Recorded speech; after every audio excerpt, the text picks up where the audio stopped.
دوسرا جو اثر نظر آتا ہے وہ مکتب دیوبند پہ، یعنی دیوبندی مکتب فکر پہ.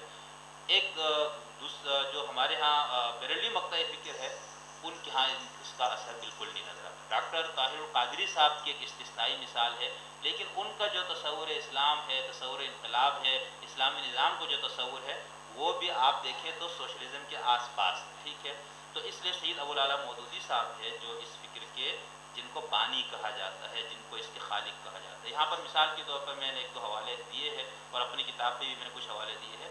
ہمارے ڈاکٹر یہ جو انٹرنیشنل اسلامک یونیورسٹی میں ہمارے پروفیسر تھے اور میرے استاد بھی تھے ڈاکٹر احمد محمد جاد صاحب، ان کا ایک پی ایچ ڈی مقالہ ہے، اس کے اندر انہوں نے یہ بات بحث کی ہے. تو اس کے اندر وہ لکھتے ہیں کہ حاکمیت کی اصطلاح، حاکمیت ذہن میں رکھی، یعنی خدا کی سیاسی حاکمیت. ٹھیک ہے، ایک تو ہے جیسے ان الحکم الا للہ کی آیتیں اور ومن لم یحکم بما انزل اللہ، اس قسم کی آیات پیش کی جاتی ہیں نا کہ اللہ حاکم ہے، بالکل ٹھیک ہے. اب وہ حاکم کس اس میں؟ ٹھیک ہے، تکوینی حاکم میں تو کسی کو اختلاف نہیں کہ کائنات میں خدا کا حکم چل رہا ہے، لیکن انسانی معاشرے میں تو ہمارے ہاں توحید حاکمیت کی اصطلاح ہو گئی ایک وضع. اور اس کے اوپر بھی اہل دانش کا یہ خیال ہے کہ یہ اسی سیاسی اسلام کے بعد ہے، اس سے پہلے توحید حاکمیت کا لفظ یا اس کی اصطلاح نہیں پائی جاتی. تو یہ لکھتے ہیں کہ حاکمیت کی اصطلاح ہندوستان کے مسلم مفکرین کے ہاں 1930 سے 1940 کے زمانے میں ظاہر ہوئی.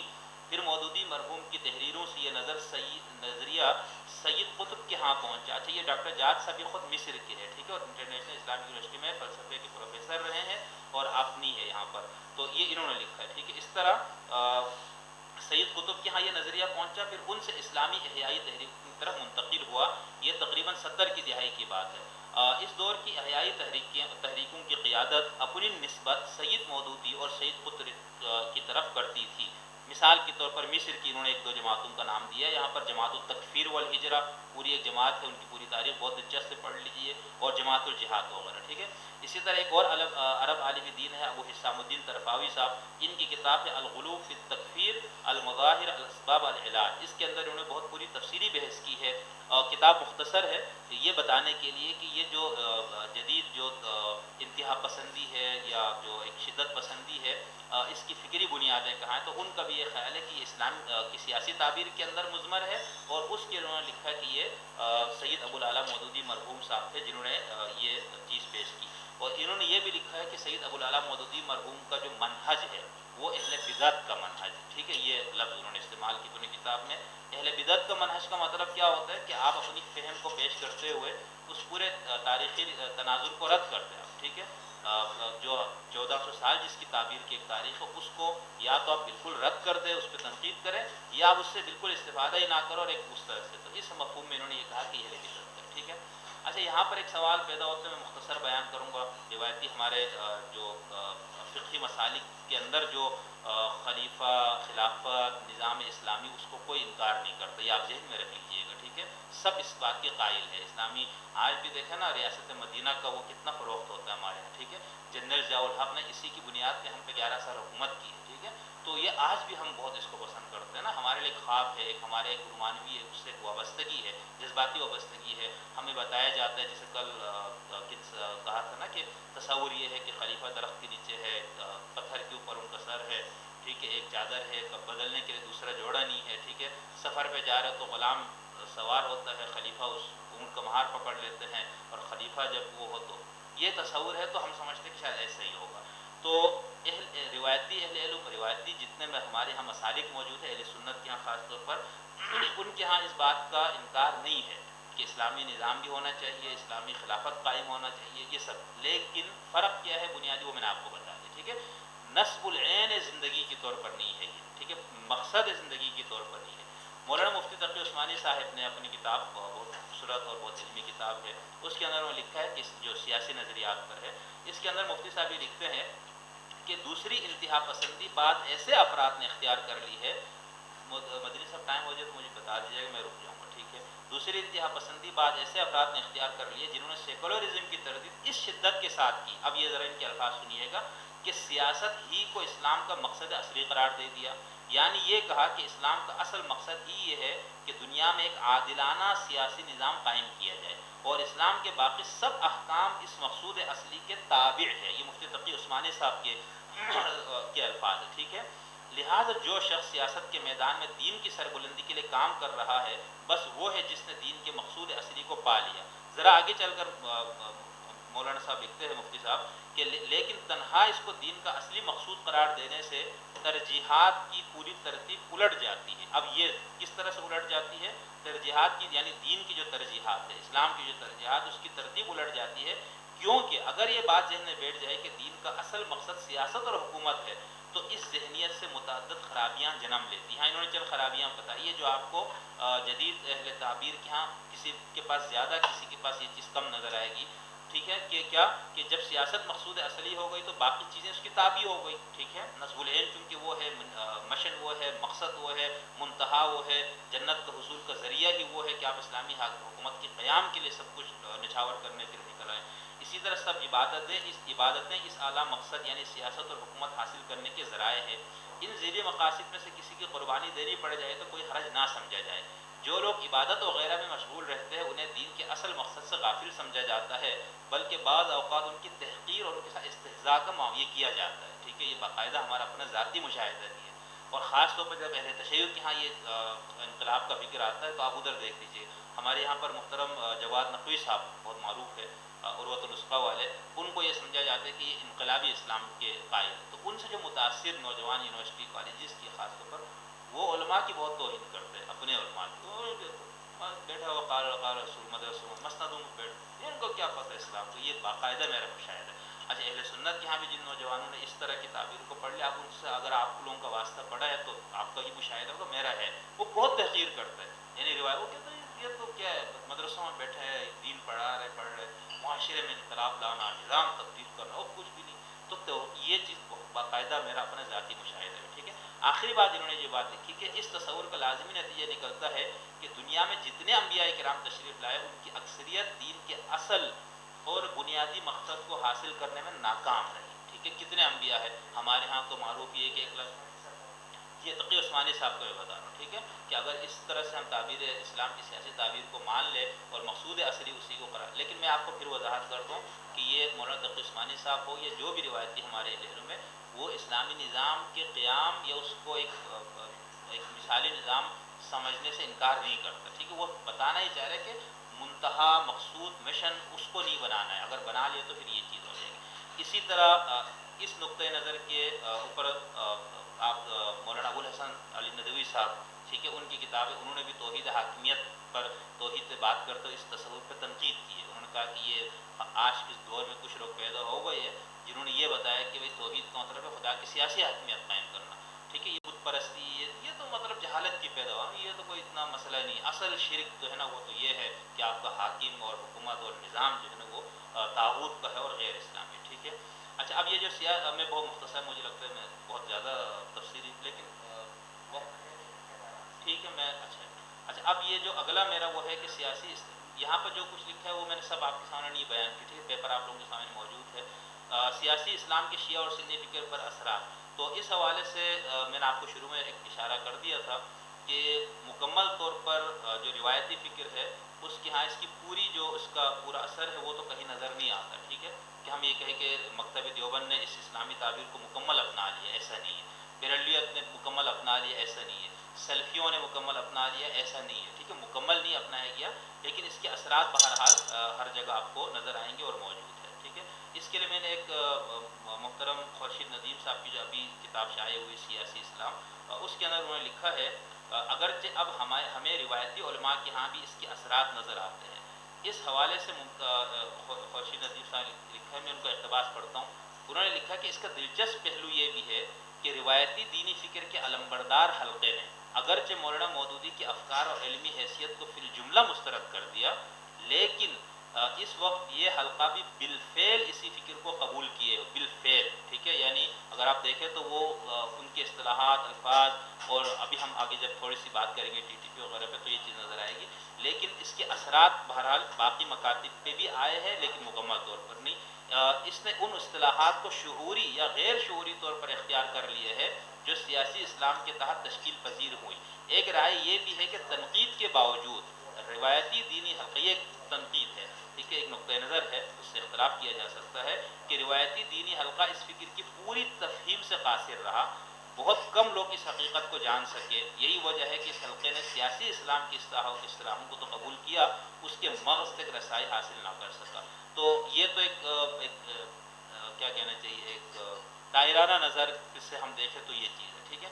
اب اس کی زیادہ گہرے اثرات ہمیں کہاں نظر آتے ہیں روایتی فکر پہ، خاص طور پر ہم سنی دنیا کی طرف ابھی بات کریں تو اس کے اندر آپ مکتب دیوبند کی طرف سے اٹھنے والی، یا مطلب یہ نہیں کہنا چاہیے، یعنی وہ جو تحریک اٹھی تو اس کے اندر جو لوگ گئے، ٹھیک ہے، وہ سب مکتب دیوبند سے تعلق رکھتے تھے. ٹھیک ہے. تحریک طالبان پاکستان کی میں بات کر رہا ہوں.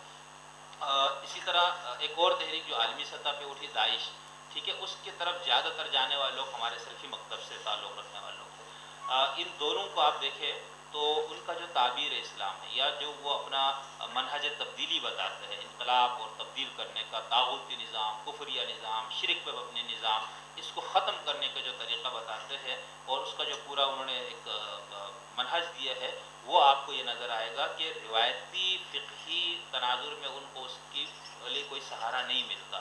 ٹھیک ہے. یہ میرا اپنا نقطۂ نظر ہے یا رائے ہے. آپ علماء اس سے اختلاف کرنا چاہیں تو آپ میری اصلاح کر لیجئے گا. تو ان دونوں کے ہاں آپ کو یہ چیز نظر آتی ہے. ٹھیک ہے، کہ ہم یہ کہہ سکتے ہیں کہ ان دونوں نے اس فکر کو، اس کو اثر کرو. میں یہاں اس بحث میں نہیں پڑھنا چاہتا ہمارے یہاں جو سازشی نظریات ہیں نا، کہ ان کو انڈیا کا ہاتھ ہے اور اس کا اسرائیل پیچھے ہے، مطلب جانے دو نا، ایسے نہیں کرنا. ٹھیک ہے. یہ غلط فہمیاں نہیں پھیلائیں لوگوں میں، ایسا نہیں ہے. یعنی یہ میرا مطلب، میں کیا بات اس پہ کروں. خیر، پھر ہم لوگ دلائل بھی لے آتے ہیں. ٹھیک ہے. پھر کسی کو میڈیا پہ بھی کھڑا کر دیا تھا، جی ہمیں تو سارا وہاں سے ملتا تھا. یہ بیچارہ ادھر کے لوگ، ہماری سرزمین کے لوگ. ٹھیک ہے. یہ ہم جیسے ہی لوگ تھے، مدرسوں میں، اسکولوں میں پڑھنے والے. ٹھیک ہے. یہ ایک فکر سے متاثر ہوئے نا، ایک نظریے سے. جیسے مدنی صاحب ماشاءاللہ جو عمل کا کام کر رہے ہیں، ہمیں امید ہے کہ اس کے بہت اچھے نتائج نکلیں گے. اصل میں جو نظریہ، جو نظام ہے، جس کی وجہ سے مسائل پیدا ہو، تو آپ نے اس سطح پہ جا کے اس کا مقابلہ کرنا ہے نا، یعنی آپ نے اس کا علمی اور فکری جواب دینا ہے. تو یہ جو لوگ ان تحریکوں میں ہیں، میں اپنا ذاتی طور پر، طالب علم کے طور پر، میں اس بات کی قائل نہیں ہوں. ٹھیک ہے. ورنہ آپ دیکھیں داعش، کیا آپ سے کوئی کہہ سکتا ہے کہ ایران اس کے پیچھے ہے؟ باقاعدہ اس کے اوپر ایک پی ایچ ڈی کی تحقیق ہے، جس کے اندر اس محقق نے یہ بیان کیا کہ داعش کے پیچھے جو ہے نا ایران ہے. دیکھ لیجیے. ٹھیک ہے. تو یہ سازشی نظریات ہے نا. آپ اگر آپ شواہد ڈھونڈنے نکلے تو پھر یہاں پر تو ہر کام کرنے والے تنظیم، تحریک کے پیچھے کسی نہ کسی کو آپ نکال سکتے ہیں. ٹھیک ہے. انفرادی طور پر. ٹھیک ہے. فقیروں پہ بھی کہ بھائی یہ پتہ نہیں کس کا ایجنٹ ہے اور کس کے، تو ایسا ہوتا ہے تو تکلیف ہوتی ہے نا. یعنی جب آپ خود اس طرح سے نہیں ہے تو ایک اور شخص یا گروہ ہے جس میں آپ کو لگتا ہے یار وہ ایک اخلاص کے ساتھ اپنے پروگرام کو لے کے چل رہا ہے نا، تو آپ اس پہ الزامات نہ لگائیں.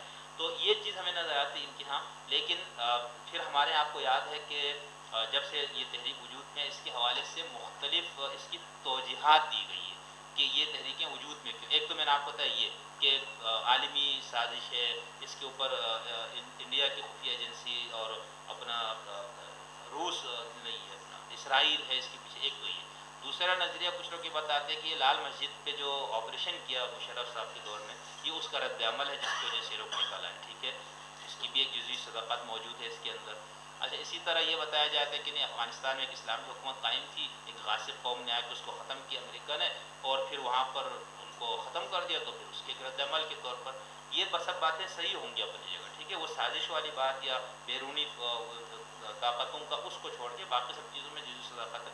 اس میں بھی آپ لوگ اگر اس کے قائل ہے، آپ کے پاس دلائل ہے، تو بالکل آپ اس پہ قائم رہے. خیر، تو یہ نقطۂ نظر یعنی ان کے حوالے سے یہ چیزیں پائی جاتی ہیں. جب ہم ان کا اپنا لٹریچر پڑھتے ہیں، تحریک طالبان کا ہو، ٹھیک ہے، داعش کا ہو، تو اس کے اندر ہمیں کیا نظر آتا ہے؟ وہ اپنی اس سوچ کو، اپنی اس فکر کو کہاں سے اخذ کر رہے ہیں. اب اس کے اندر مثال کے طور پر میں نے ایک مثال وہ دی کہ جب یہاں پر حملہ کیا تھا صدرہ یونیورسٹی میں تحریک طالبان نے، تو یہاں کے حلقہ درہ اعظم خیل اور پشاور کے امیر عمر منصور صاحب کا ایک ویڈیو پشتوں میں ہے، وہ ابھی بھی شاید یوٹیوب پہ موجود ہے. اس کے اندر انہوں نے ایک ویڈیو پیغام جاری کی. اس کا میں ایک دو چیزیں یہاں پر نقل کی ہے. اس کے اندر ان کے کچھ الفاظ میں سب تو نہیں پڑھوں گا، وقت نہیں ہے. وہ انہوں نے یہ کہا تھا کہ جو ملک عمومی شرک میں مبتلا ہو جائے، عمومی شرک. ٹھیک ہے. اچھا، یہ عمومی شرک تو ایک تو ہمارا جو سلفی نقطۂ نظر سے دیکھا جائے تو یہ قبروں پہ جاننا اور یہ اس کو بھی وہ شرک سمجھتے ہیں. لیکن دیوبند کے اندر بہرحال اس میں دونوں ہے. ٹھیک ہے. حیاتی مماتی کا جھگڑا ہے، پھر اشاعتی اور غیر اشاعتی، پھر اشاعتیوں میں مزید جھگڑے، وہ میں اس پہ نہیں جاتا. تو یہ عمومی شرک کی جب اصطلاح اور جس پس منظر میں انہوں نے استعمال کو، یہ ہے کہ بھائی یہ تو پورا شرک کا نظام ہے نا. اور آگے انہوں نے خود وضاحت کی. وہ انہوں نے کہا تھا کہ یعنی یہ جو ہم نے حملے کی ابتدا کی ہے نا، یہ پاکستان کے طاغوتی نظام، یہ دیکھیں لفظ، ٹھیک ہے، اصطلاح کہاں پر استعمال ہوتی رہی، اب یہاں پر پاکستان کے جمہوری نظام، پاکستان کی عسکری قیادت، پاکستان کی سیاسی قیادت، ان سب کی بنیادی یونیورسٹی اور کالجز ہے، تو اس لیے ہم نے یہاں پر پھر وہ لوگ اللہ کے قانون کے مقابلے میں قانون بناتے ہیں، ٹھیک ہے، اور پھر اس کے بعد انہوں نے کچھ اداروں کا نام لیا، پھر اس کے بعد انہوں نے کہا کہ یہ ان لوگوں کے خلاف کھڑا ہے، یعنی پاک فوج کا ادارہ، جنہوں نے اللہ کی حاکمیت کی آواز بلند کی، یہ توحید حاکمیت، ٹھیک ہے، جب تک یہ بنیاد ختم نہ ہو جائے اور اللہ کی حاکمیت نافذ نہ ہو جائے، تب تک پورے پاکستان میں اللہ کے فضل و کرم سے تمام کالجوں، یونیورسٹیوں اور اسکولوں پر ہمارے حملے جاری رہیں گے۔ اب آگے پاکستان کا سارا نظام کفریہ ہے، سارا نظام جمہوری ہے، سارا نظام طاغوتی ہے، ٹھیک ہے۔ اس کے بعد آخر میں انہوں نے لکھا کہ اس بنیاد کو لکھا نہیں بولا انہوں نے، اس بنیاد کو ختم کرنا چاہتے ہیں اور اللہ کا نظام قائم کرنا چاہتے ہیں، اللہ کی حاکمیت نافذ کرنا چاہتے ہیں، سن لیں، ٹھیک ہے، یہ پورا انہوں نے خلاصہ بیان کر دیا۔ اسی طرح ایک رسالہ عالمی جہاد کا دائی، اس پہ لکھا ہوا رسالہ حسین، اس کے شمار اول مولانا محمود حسن کا ادارتی ایک مضمون ہے، دنیا کے نئے نقشے کی تعمیر، اس کے اندر میں نے پورا اقتباس دیا، آپ لوگ دیکھ لیجئے گا۔ تو اس میں ایک دو چیزیں جو انہوں نے بتائی کہ انہوں نے پہلے بتایا کہ کس قسم کی تحریکیں اٹھی استعمار کی، اس کے رد عمل میں، تو یہ کہتے ہیں کہ جو دوسری قسم کی تحریکات نفاذ دین کی تحریکات تھی، اس لیے، اور اس کے اندر انہوں نے، چل میں تھوڑا اوپر سے یہ بات کرتا ہوں تاکہ اس کا تناظر بالکل واضح ہو جائے۔ انہوں نے یہ لکھا ہے کہ خلافت عثمانیہ کے خاتمے اور امت کے زوال کے بعد دو قسم کی تحریکات وجود میں آئی، نظریہ قومیت کے علمبردار اسلامی تحریکات ایک، ٹھیک ہے، اور نفاذ اسلام اور اقامت دین کی تحریکات۔ پہلی قسم کی تحریکات اسلام کے عقائد و احکامات سے ان کو کوئی غرض نہ تھی، مثلا سید جمال الدین افغانی، طہ حسین، حسین ہیکل، لطفی سعید، سر سید احمد خان، آل انڈیا مسلم لیگ، انہوں نے کہا یہ بھی ایک تحریکات ہے، مسلمانوں کا کوئی غرض نہیں اسلام سے۔ دوسری قسم کی تحریکات نفاذ دین کی تحریکات تھی، اس لیے یہ اسلام اور اسلامی تعلیمات کے عین مطابق تھی۔ ان میں حسن البنا، سید قطب، الاخوان الجزائر میں شیخ عبدالحمید بن بارز کی جمعیت العلماء، الجزائرین بر صغیر میں علماء دیوبند کی جمعیت علماء، یہ آپ فیصلہ کر لیجئے گا، ٹھیک ہے، اور جماعت اسلامی وغیرہ شامل ہے، ٹھیک ہے۔ یعنی یہ جو جس تناظر میں انہوں نے یہ بات کی نا کہ اقامت نظام، اس کے لیے باقی یہاں پر تحریک کی ہمارے ہندوستان کی آزادی کے لیے جو اس میں جو درخشاں پہلو ہے وہ تو موجود ہے علماء دیوبند کا، لیکن جس پس منظر میں یہ بات چاہیے، میں نے اور بھی جگہوں پہ دیکھا یہ لوگ اپنا جو رشتہ ہے وہ سید احمد شہید کی تحریک سے ہی ملاتے ہیں، ٹھیک ہے، دیوبند کی تحریک سے ہی ملاتے ہیں کہ بھائی ہمارے تو جڑیں وہاں پر ہے، تم لوگ کہاں سے ہمیں کہہ رہے کہ نئی تعبیر کو ہم لے کر آئے۔ ان میں سے کچھ نے، اب یہ تبصرہ ان کا چل رہا ہے، یہ لکھتے ہیں ان میں سے کچھ نے انتخابات کا راستہ اپنایا اور کامیابی نہ ملی۔ یہ بہت مضبوط ان کا ایک بیانی ہے کہ دیکھو تم اتنے 70 سال سے کر رہے ہو نا الیکشن، کدھر ہے تمہارا اسلامی نظام؟ تو میرے جیسے ایک آدمی تو متاثر ہو جائے گا نا، ہاں بات تو ٹھیک ہے، 70 سال میں اگرچہ 11 سال بیچ کا موجود ہے اس کے اندر، ٹھیک ہے، تو اس میں ہے کہ ان میں سے کچھ نے انتخابات کا راستہ اپنایا اور کوئی کامیابی نہ مل۔ ہاں وہ جو 11 سال کی جو میں نے مثال دی غلط دی، کیونکہ وہ انتخابات تو نہیں تھا، وہ تو اسی بنیاد پہ تھا نا، یہ جو بات کر رہے طاقت کی بنیاد، ڈنڈے کی بنیاد، اسلحے کی بنیاد پہ آ کے اپنے اقتدار پہ قبضہ کرنے، تو یہ کہہ رہے ان کو کامیابی نہیں ہوئی، جبکہ کچھ نے جہاد اور قتال کا راستہ اپنایا اور کامیابیاں حاصل کی۔ کس کام کے لیے جہاد اور قتال؟ اسلامی نظام کے قیام کے لیے، اسلامی ریاست کے قیام کے لیے، ٹھیک ہے، اس کے لیے وہ کہتے ہیں جنہوں نے یہ کام کیا۔ اس کے بعد انہوں نے اپنے دشمن گنائے اور ان میں سے چوتھا دشمن ان کے نزدیک مرتد حکمران اور افواج، یعنی پاکستان کے تناظر میں کہ جو حکمران ہے پورا سیٹ اپ یہ مرتد ہے، کافر ہے، اس لیے، اور یہاں کا جو فوج کا ادارہ ہے، ٹھیک ہے، تو یہ کہتے ہیں اس طرح سے ہمارے جہاد کے بھی کئی محاذ کھل گئے۔ تیسرا محاذ مغربی ممالک جہاں مجاہدین نے کارروائیاں شروع کی۔ اچھا چونکہ یہ آپ کے پاس موجود ہے اس لیے میں سب کچھ نہیں پڑھ رہا ہوں، ٹھیک ہے، وقت ذرا کم ہے اس لیے آپ لوگ دیکھ۔ چھٹے نمبر پہ انہوں نے کہا جہاد ہی اقامت دین کا شرعی ذریعہ ہے، لہذا پرامن جمہوری جدوجہد کے علمبردار تنظیموں کو بھی اس کی طرف آنا چاہیے۔ لال مسجد تحریک کا مقصد بھی ملک میں نفاذ شریعت تھا، مگر مرتد حکمرانوں نے اس کو برداشت نہیں کیا۔ اس آپریشن نے سب علماء کرام کو یقین دلا دیا کہ اس ملک میں نفاذ شریعت ممکن نہیں، اس لیے یہاں کے دینی طبقے نے نیا رخ اختیار کیا اور پاکستان میں مسلط نظام، حکمرانوں اور فوج کے خلاف قتال کا آغاز ہو گیا۔ یہ سب مذہبی اصطلاحات ہے، قرآنی اصطلاحات، قتال، جہاد وغیرہ، ٹھیک ہے۔ اسی طرح ہے کہ حکومت پاکستان پھر ضرب عرب کے نام سے آپریشن شروع کر کے نفاذ شریعت کے لیے جدوجہد کرنے والوں کو مکمل ختم کرنے کا سلسلہ شروع کیا۔ 12ویں نمبر پہ انہوں نے کہا کہ پاکستان میں نظام کفر کے خلاف قتال کرنے والے وہ تو اسی نظریے کے تحت قتال کر رہے ہیں جس پر پاکستان قیام میں عمل میں آیا تھا. ہم کہتے ہیں نا اسلام کی بنیاد پہ وہ کہتے ہیں پھر لے آؤ اسلام. اچھا اب اسلام کو کون سا تصور کہتے ہیں؟ وہ ہمارا والا. خیر جمہوری جدوجہد پاکستان میں اسلام کا نفاذ کبھی بھی نہیں ہوگا. اس لیے پرامن جدوجہد کرنے والے تنظیموں کو چاہیے کہ عالمی جہاد کا حصہ بنے تاکہ اسلامی نظام نافذ ہو سکے. ٹھیک ہے. ہم نے اس مضمون نے واضح کیا ہے کہ مسلم خطوں میں اسلامی تحریکات کا مقصد نفاذ اسلام رہا ہے اور مقتدر طبقے ہمیشہ اس کی رکاوٹ بنے رہے ہیں اور یہ سارا کچھ ان کا نقطۂ نظر ہے. داعش کا بھی اسی طرح ہے. اب سوال یہ پیدا ہوتا ہے کیا تحریک طالبان نے داعش نے سیاسی اسلام کا کوئی گہرائی سے مطالعہ کیا؟ سوال یہ پیدا ہوتا ہے کہ انہوں نے تو ظاہر سے تو مطالعہ تو کیا ہوگا لیکن یہ کہ گہرائی سے اور مکمل اس پروجیکٹ کو لے لیا ایسا نہیں ہے. لیکن اگر ہم سید ابوالعلا مودودی مرحوم کو ہی لے لیں تو پاکستان میں تو انہوں نے نہیں کہا نا کہ ہم اسی لیے آپ دیکھیں منور حسن صاحب کو اور باقی ہمارے علماء کا بھی تھا نا کہ ہمیں ٹی ٹی پی سے مقصد میں اختلاف نہیں ہے طریقے میں اختلاف. یہ بہت مشہور رہا آپ کو معلوم ہے میڈیا پہ دانشوروں میں طلباء میں اور نیچے میرے جیسے عام سطح کے لوگوں میں جو کنفیوژن ہم لوگ کافی عرصہ میں رہے وہ اس وجہ سے کہ بھائی طریقے سے اختلاف ہے مقصد ہم بالکل ٹھیک ہے. تو بھائی وہ تو طریقہ بھی اچھا مزے کی بات ہے کہ آپ مولانا مودودی مرحوم کا جو انہوں نے جو جہاد کی تشریح کی ہے ڈاکٹر اسرار صاحب بھی جو کرتے ہیں اس کو آپ دیکھ لیجئے تو وہ یہ کہتا ہے کہ یہ تو اسلامی نظام کے قیام کا ذریعہ ہے نا. اس کے ذریعے اسلامی نظام آئے گا. ایک جگہ آئے گا پھر ادھر آپ نے نہیں بیٹھنا سکون سے کہ ادھر قائم ہوگے تو نہیں. وہ دوسرا اہم کام ان کا وہ یہ بتاتا ہے کہ اس کو ہم نے پوری دنیا میں پھر لے کر جانا ہے. ٹھیک ہے. تو یہاں پر ان لوگوں نے میرا سوال یہ تھا یا میں نے جو اس پہ بنایا کہ کیا ان لوگوں نے سیاسی اسلام کے گہرائی سے مطالعہ کیا؟ تو میرا خیال سے ایسا نہیں ہے.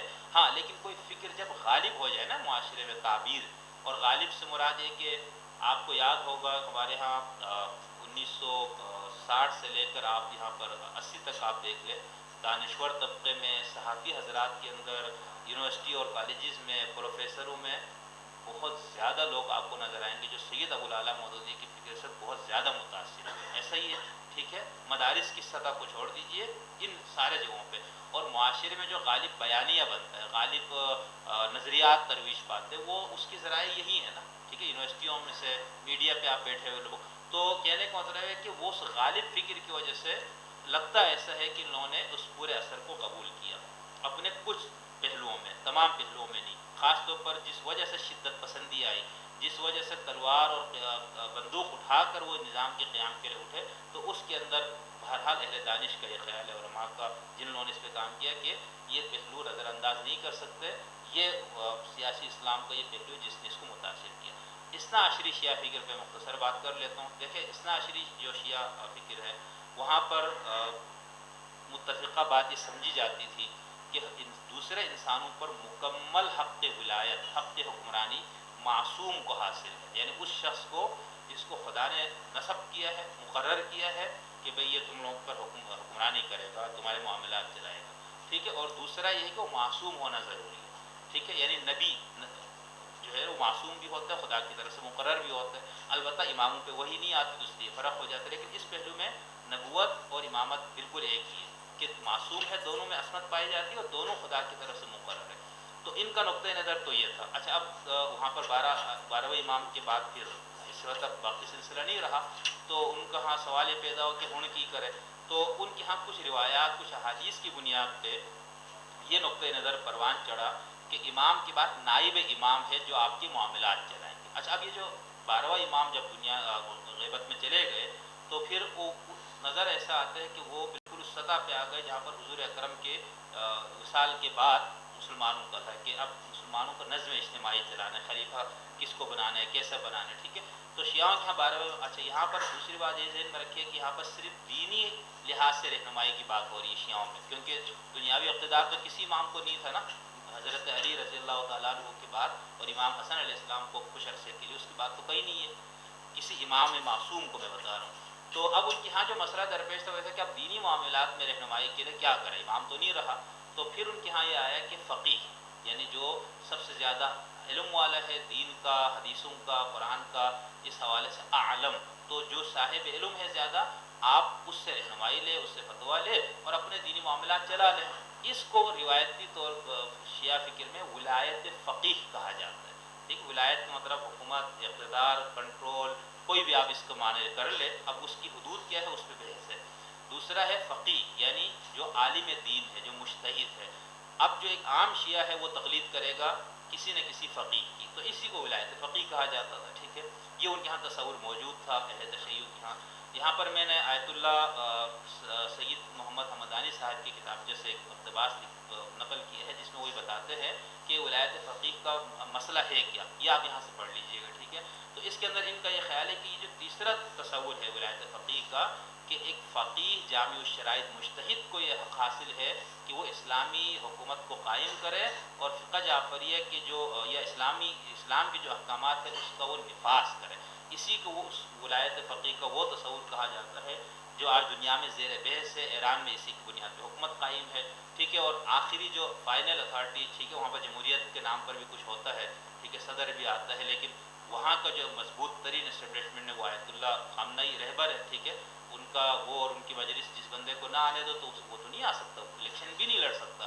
صحافت پہ پابندی ہیں، سب چیزیں پابند سلاسل ہے. لیکن اس فقیہ نے اگر کہہ دیا کہ ان کو آزاد کر دو تو آزاد. مزے کی بات ہے کہ وہاں پر جن کچھ علماء نے ولایت فقیہ کے جدید تصور پہ تنقید کی، ان کا بھی عرصہ حیات تنگ کر دیا گیا، ابھی تک کر دیا جاتا ہے، ٹھیک ہے. اگر کوئی شخص وہاں پر ولایت فقیہ کے اس سیاسی تصور کے اوپر تنقید کرے تو وہ میرا خیال سے زندہ شاید نہ رہے، ٹھیک ہے، اس کی بہت خوش قسمتی ہوگی وہ رہ جائے.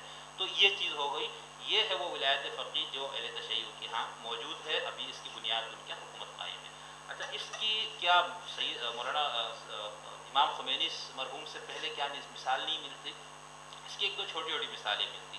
مثال کے طور ہمارے یہاں دانشور حلقوں میں اہل علم میں ڈاکٹر علی شریعتی کا بہت نام معروف ہے، ٹھیک ہے. یونیورسٹی اساتذہ میں طلباء میں نے خاص طور پر یہ نوٹ کیا. تو علی شریعتی کا آپ یوں سمجھ لیجیے جیسے آپ کے یہاں علامہ اقبال ہے، ٹھیک ہے. وہ ایک دانشور آدمی ہے، سماجی مفکر تھے.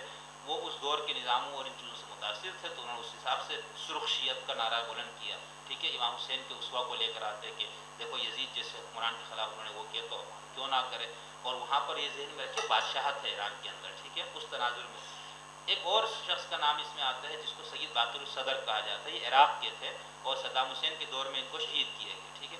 ہمارے یہاں پر اہل تشیع کا یہ کہنا ہے کہ وہ شیعہ ہونے کی وجہ سے قتل ہوا، لیکن میرا اپنا طالب علمانہ خیال یہ ہے اور جس پہ ان کے نظریات کو پڑھ کے بھی لگتا ہے صرف شیعہ ہونا جرم نہیں تھا نا. دیکھیے پھر تو سارے مدارس وہاں کے بند ہو جاتے، سارے شیعہ علماء کو قتل کر دیتا. تو صدام کو نہیں مسئلہ تھا شیعہ کون ہے سنی کون ہے. ڈکٹیٹر جو ہوتا ہے نا اس کا مذہب ہوتا ہے اپنے کرسی کو بچاؤ، اور جو شخص کہیں سے بھی اس کو لگے گا کہ ذرا سا آواز دینے والا ہے اس کو اس نے ختم کرنا ہے. تو باقر الصدر صاحب کے ہاں ہمیں یہ چیز نظر آتی ہے، ٹھیک ہے. اسلام کا سیاسی نظام، انقلابی نظام، لیکن اس کے بارے میں اہل تحقیق کا یہ خیال ہے کہ انہوں نے اپنا جو یہ تصور ہے وہ الاخوان سے لیا تھا، ٹھیک ہے.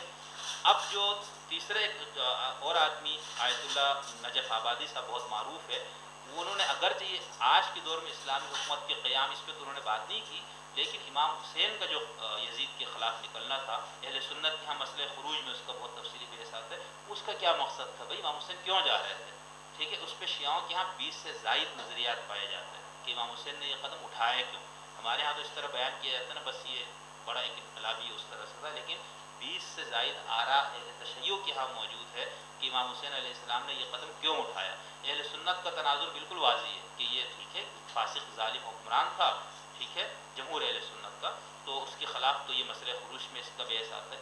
آیت اللہ نجف آبادی صاحب نے کیا کیا، اپنی کتاب جو بہت متنازعہ ہوئی، اس کے رد میں ابھی تک 31 سے زائد کتابیں لکھی گئی اور بڑے بڑے علماء کی طرف سے لکھی گئی، ٹھیک ہے. یعنی جو وہاں کی حوزات کے علماء ہے، وہاں کے جو مجتہدین ان کی طرف سے، کہ انہوں نے یہ بات کی کہ امام حسین کا ایک ہی مقصد تھا اسلامی حکومت کو قائم کرنا، بس، ٹھیک ہے. اب اگر امام حسین کا وہ مقصد تھا اور اس کے لیے وہ کس طرح تنہا نکلتے ہیں، کوئی ان کے ساتھ کوئی جماعت نہیں، کوئی تلواریں نہیں، تو آپ سوچئے اس کو آج کے تناظر میں لے آئے تو کتنا مضبوط ہمارے لیے دلیل ہے. بھائی ہم تو جا رہے ہیں اسلامی نظام قائم کرنے اور امام علی مقام کی پوری سیرت موجود ہے. تو انہوں نے یہ بات کی. اس کے بعد جو اصل نام، جو معروف نام جو آتے ہیں وہ سید جو امام خمینی مرحوم کا آتا ہے، ٹھیک ہے. امام خمینی سے متعلق میں نے یہاں پر 2-3 حوالے دے دیے ہیں کہ امام خمینی کیا خود مولانا مودودی صاحب سے متاثر تھے، ٹھیک ہے، یا جو ہے وہ ان کا اپنے شیعہ فکر سے ہی وہ کہیں سے وہ لے کر آ رہے ہیں.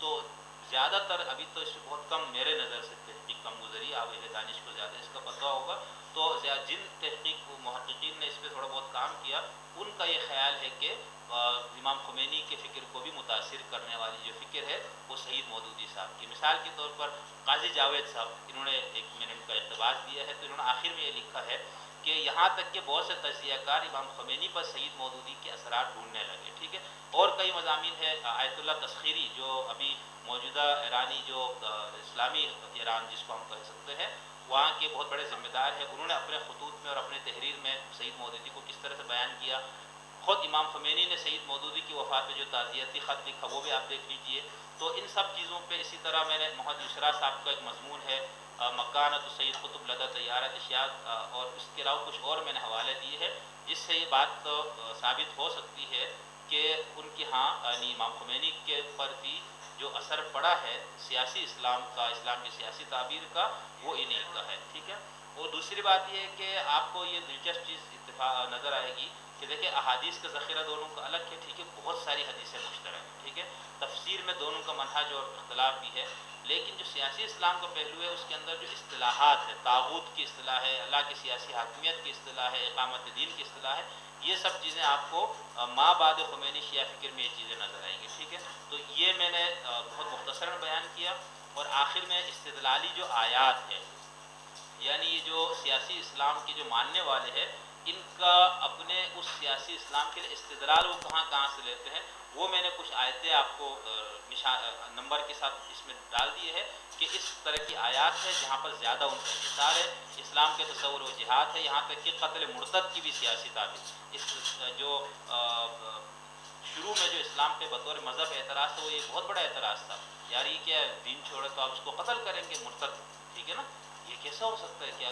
بات ہے، یعنی دین اور عقیدت تو آپ کے اندر کی چیز ہے نا، آپ عقیدہ تبدیل کرنا چاہتے ہو تو اسلام کے تو اس کو قتل کر دو مرتد کو، تو اس دور میں صحیح لوگوں کا جو تناظر ہے آپ ان کا جواب دیکھ لیجئے گا، ان جدید سیاسی مفکرین نے اس کو بھی وہ کیا کہ بھائی یہ ایسا ہی جیسے اسٹیٹ کے خلاف باغی ہوتا ہے نا اس کو قتل کر دیں گے، ٹھیک ہے، تو اس طرح سے انہوں نے اس کی تعبیر کی، دیکھو یہ بھی ایک دلیل ان کی یہ بنتی ہے، اسی طرح سید ابو العلا مودودی صاحب نے امام حسین کے یزید کے خلاف نکلنے کو بھی اپنے دلیل بنایا ہے، اور اسلام کے جہاد اور قتال کا جو پہلو ہے وہ خاص طور پر اس پہ عمر خان ناصر صاحب کی ایک بہت زبردست کتاب ہے جہاد ایک مطالعہ، اسی طرح ماہنامہ شریعہ گجرانوالہ کا ایک خصوصی شمارہ ہے جہاد کلاسیکی اور عصری تناظر میں، ٹھیک ہے، تو ان کو آپ پڑھ لیں تو اس کے اندر آپ کو یہ ساری زیادہ تفصیلات ملیں گی، ہم نے بھی اپنی کتاب میں کچھ کوشش کی ڈالنے کی، یہاں پر استدلالی آیات میں سے میں نے ایک آیت رکھی تھی وہ آپ خود دیکھ لیجئے گا، ٹھیک ہے، اس آیت کو آپ پڑھے، قدیم مفسرین کا بھی میں نے حوالے دے دیے اور سیاسی اور انقلابی تعبیر کے قائلین کے بھی میں نے حوالے دے دیے ہیں، تو دونوں کا آپ موازنہ کر کے دیکھ لیجئے گا،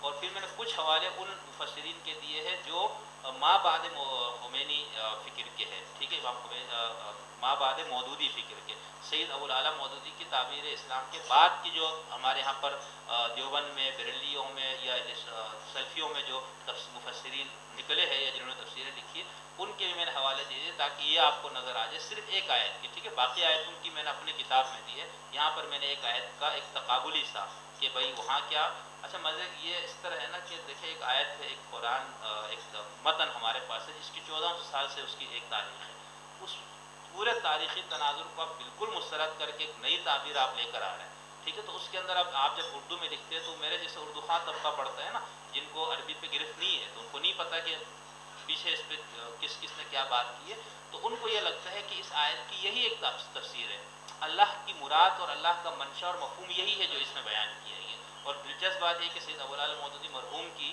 تفسیر سب سے زیادہ شائع ہونے والی تفسیر ہے اور سب سے زیادہ زبانوں میں اس کے ترجمے بھی موجود ہیں، ٹھیک ہے، اور ہمارے یہاں پر چاہے وہ فوجی ادارے ہو، سول ادارے ہو، لائبریریاں ہو، یونیورسٹی، ہر جگہ وہ تفسیر دستیاب، جیل خانوں میں بھی دستیاب ہے، تو پچھلے دنوں مریم نواز نے بھی کہا تھا میں نے اس کو پڑھنا شروع کی ہے جب وہ جیل میں تھے، ٹھیک ہے، تو کہنے کا مطلب یہ ہے کہ اس طرح کی تفسیروں میں یہ ایسا علماء اگر یہ نہ کرتے تو بہت اچھا ہوتا کہ خاص طور پر ان آیات میں جہاں پر آپ ایک نئی تعبیر پیش کرنے جا رہے ہیں اس میں آپ کم از کم دیکھیں اس پہ کتنا ٹائم لگے گا، کتنے صفحے آپ کے اس پہ چلے جائیں گے نا، اتنا نہیں ہوگا، آپ ایک سرسری سا جائزہ تو دے دینا، میرے جیسے اردو پڑھنے والے آدمی کو یہ پتہ لگے، انگلش میں پڑھنے والے کو یہ پتہ لگے کہ بھائی اس آیت کو اس طرح سے سمجھا اس پہ مفسرین نے بات کی، اس کی ایک سے زائد تعبیرات کی گنجائش ہے، لیکن اس طرح کی تفسیروں میں پھر یہ مسئلہ آ جاتا ہے کہ پڑھنے والے کو یہ لگتا ہے کہ بس صرف یہی ایک حتمی تفسیر ہے. اہل تشیع کی ہاں میں نے اس میں مختصراً بیان کیا کہ انہوں نے تفسیر کے میدان میں اس فکر کو بہت قبول نہیں کیا کیونکہ گنجائش نہیں ہے وہاں پر. ٹھیک ہے, وہاں پر احادیث اتنی زیادہ ہے, اور خاص طور پر یہ جو آیتیں میں نے آپ کو پیش کی یہاں تو ان سب کے ہاں ایک لحاظ سے اجماع ہے مفسرین کا کہ یہ سب تو امام مہدی جب آئیں گے آخر دور میں تو اس وقت ہوگا. یعنی خاص طور پر یہ جو میں نے آیت ڈالی ہے نا کہ اللہ نے اپنے رسول کو والذی ارسل رسولہ بالہدی ودین الحق لیظہرہ علی الدین کلہ, اس کا سادہ ترجمہ یہی کہ اللہ نے رسول کو ہدایت اور دین حق کے ساتھ بھیجا تاکہ اس کو ظاہر کرے, غالب کرے. اس کا عام طور پر ترجمہ کر دیا کہ تمام ادیان پر. اب ادیان کا تصور ان کا نظام کا ہے, مذہب کا نہیں ہے. ذہن میں رکھے کہ ہم نے مذاہب کو تھوڑا ختم کرنا ہے, ہم نے نظاموں کو ختم کرنا ہے. شیعوں کے ہاں یہ ہے کہ نہیں, یہ آیت ہے استخلاف فی الارض والی آیت ہے, اور جہاں جہاں پر غلبے والی آیت وہ کہتے ہیں یہ تو آخری دور میں ہوگا نا, تو اس حوالے سے ان کو اتنا موقع نہیں ملا. لیکن پھر بھی کچھ اس سے اختلاف نظر آتا ہے.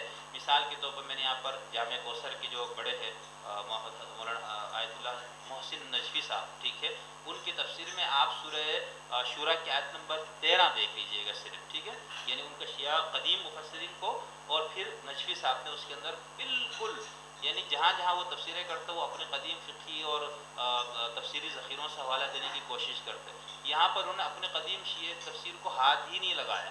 ٹھیک ہے, اسی طرح سید ابو الاعلیٰ مودودی مرحوم, ان کو آپ دیکھیں وہ فقہی آیتوں کی تفسیر میں, کلامی آیتوں کی تفسیر میں متقدمین کا ذکر کرتے ہیں. ٹھیک ہے, صرف تفسیر نور وغیرہ, پردے کے احکامات اور اس طرح کی جو جتنے احکامات وہاں ان کا کوشش وہ کرتے ہیں. لیکن جن آیات سے انہوں نے سیاسی اسلام کے مفہوم وہاں پر بالکل بھی نہیں کرتے کہ بھائی اس پہ گزشتہ فلاں فقیہ نے, فلاں امام نے, فلاں مفسر نے کیا کہا ہے.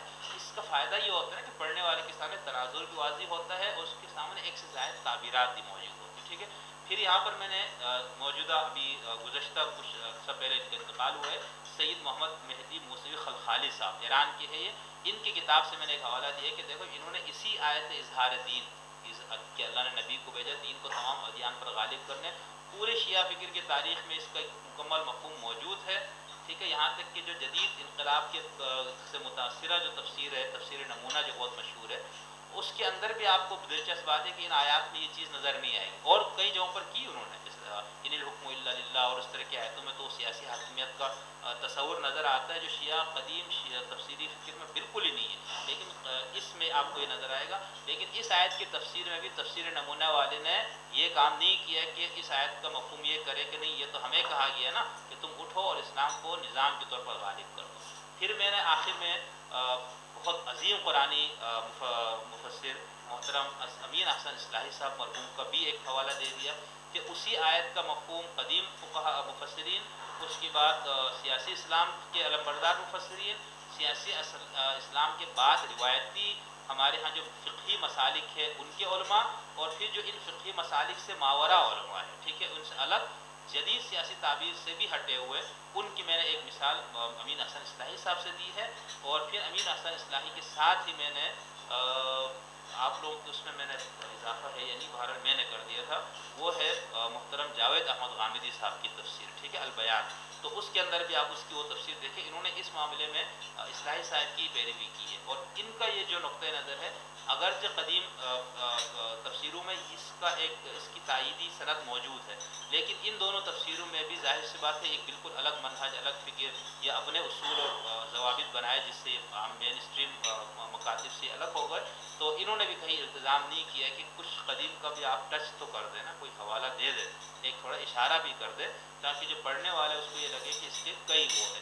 جوابی بیانیہ پہ میں نے مختصراً وہ بیان کیا کہ اس پورے شدت پسندی کا جب بیانیہ سامنے آیا اور اس سے پوری مسلم دنیا متاثر ہوئی, تو ہمارے ہاں ایک تو آیا مکمل سیکولرزم, اس کا حل ہے بس. ٹھیک ہے, کہ دین مطلب ریاست اور اس کو بالکل جدا کیا جس طرح مغرب کے اندر موجود ہے. ٹھیک ہے, مذہب کے اوپر پابندی نہیں, مذہب کو مکمل آزاد ہے, آپ تبلیغ کریں, مسجدیں بنائیں, مدرسے بنائیں, آپ یہ سب کچھ کریں, لیکن اسٹیٹ سے اس کو الگ کیے جائے. ٹھیک ہے, اس کے لیے میں نے کچھ نام دیے کہ جو اس کے قائل ہے اہل فکر میں سے. اسی طرح دوسرا جو بیانیہ ہے جوابی طور پر کہ اس شدت پسندی کو کس طرح ختم کیا جائے, وہ ہے قدیم فقہی کلامی اور تفسیری ذخیرے کی طرف رجوع. ٹھیک ہے, جو ہمارا روایتی علماء ہے, جب یہ لوگ بالکل واضح ہو گئے اس معاملے میں کہ یہ جو تحریکیں ہیں جنہوں نے یہ سب کچھ کیا اور اس کے پیچھے یہ ہے, تو ان کا یہ خیال خیال ہے کہ بھائی اچھا اس میں ڈاکٹر مشتاق صاحب بہت معروف ہے اسلامک یونیورسٹی کے پروفیسر، ان کا یہ کہنا ہے کہ یہ جو شدت پسند فکر ہے یہ اور وہ لوگ جو بالکل نئے منہج نئے اصول کے مطابق دین کی پھر تشریح شروع کر دیتے ہیں، وہ کہتے ہیں یہ دونوں ایک جیسے ہیں، یعنی منہج کے طور پر ایک ہے۔